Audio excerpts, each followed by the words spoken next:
I teach you to make tasty Munggo bean stir fry. Ingredients: cooking oil,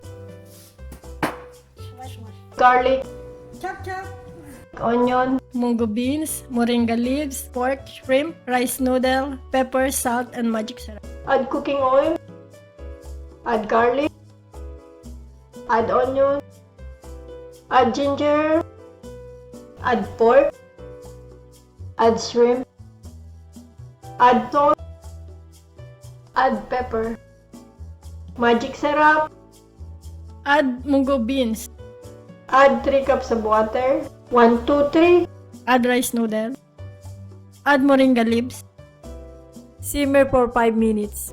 It's ready to serve.